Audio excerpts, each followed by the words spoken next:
Jana Roth. I'm from Bartlesville, Oklahoma, and I'm a member of the Delaware Tribe of Indians.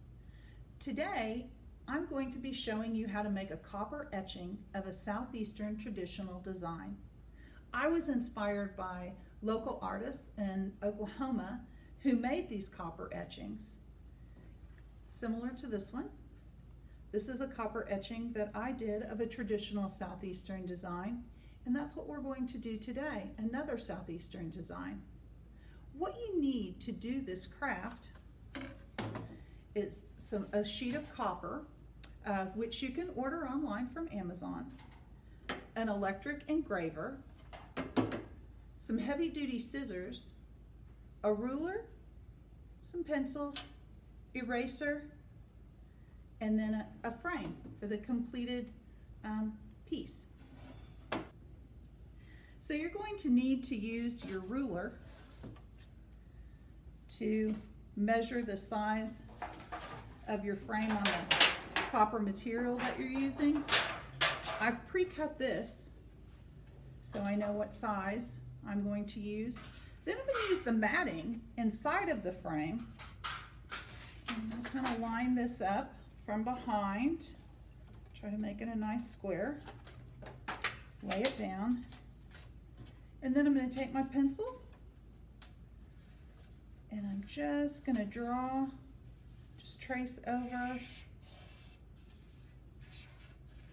so I can see the square surface that I have to work with for my design.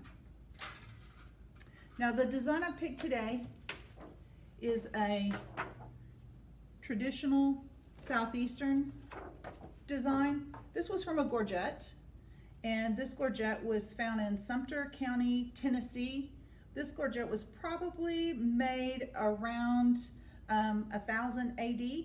So I'm going to use this design with the hooped square and the cross in the middle. Generally, I find a design that's inspiring to me, and I usually choose something pretty simple so I don't make as many mistakes. And then I just use that as inspiration. The one that I do today won't look exactly like this, but it'll be similar.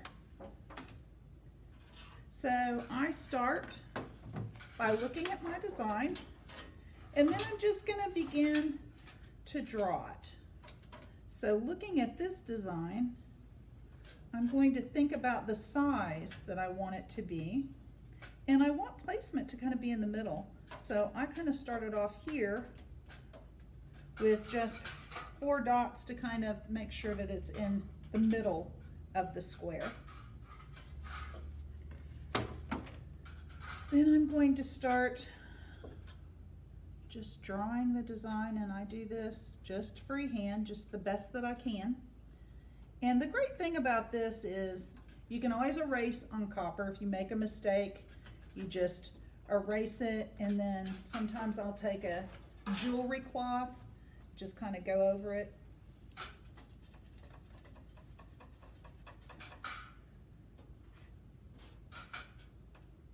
And you don't want it to be perfect, or I really like these when they look more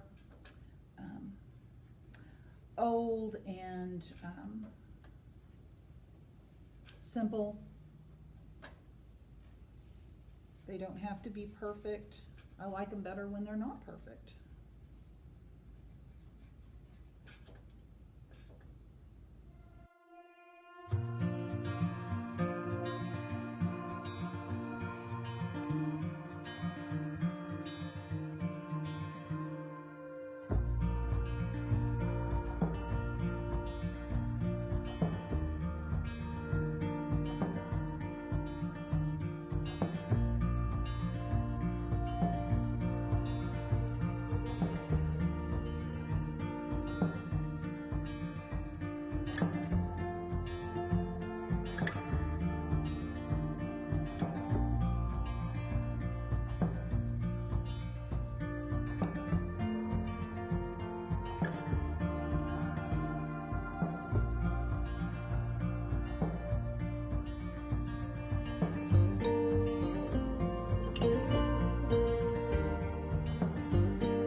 Okay, so this is the design. This is our finished design that we're going to use to engrave. And I have my electric engraver that we'll use to engrave on the copper. Now, this can be a dangerous tool, so probably not recommended for children. Maybe teenagers to adults could use this, but I would not recommend it for children because it's dangerous. And then we just begin our engraving.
So here's our finished design.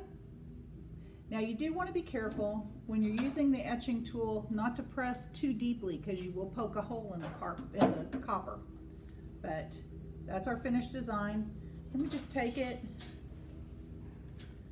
put it in the mat, and I'm going to line that up with the square that I drew earlier. Just tape it down the back. Now I like to use the engraved side. I think it shows up better.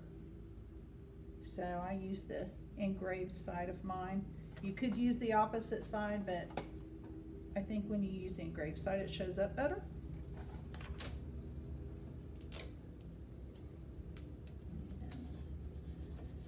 Just gonna tape it down in my frame.